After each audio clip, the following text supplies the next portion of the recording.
Okay, Eden, I am so excited about today's topic. Seriously, English speaking tests? How do people even approach these things? It feels like there's so much pressure. And what about when it comes to education themed questions? How do you deal with that? It's a very common concern, Avery. The key to excelling in English speaking tests, especially when discussing topics like education, often lies in preparation and understanding the examiner's expectations. It's not just about what you say, but how clearly and coherently you express it. Clear and coherent, right.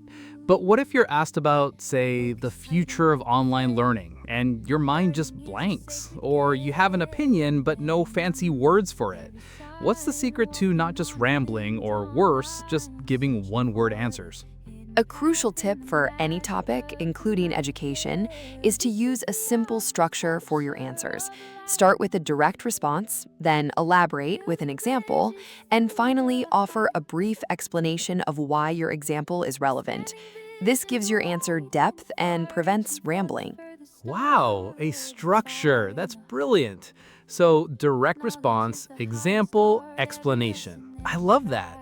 But specific to education, like if they ask about the importance of lifelong learning, what's a secret weapon phrase or technique to really shine and show you've thought about it deeply?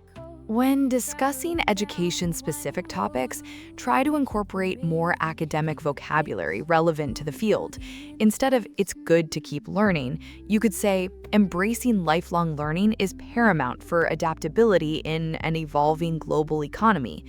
Also, related to personal experiences, even if hypothetical, such as, for instance, pursuing continuous professional development in my field has significantly broadened my perspective and skill set. Academic vocabulary and personal examples, even hypothetical ones. That's such a smart way to connect with the question and show understanding. So it's about elevating the language and making it relatable, especially for topics like education. Got it. Precisely. Demonstrate your ability to articulate complex ideas using appropriate language, supported by clear examples. Confidence in speaking test comes from being prepared, but also from strategically showing your command of both the language and the topic at hand. Shift the gears and change the tone. You are never on your own in the library of time.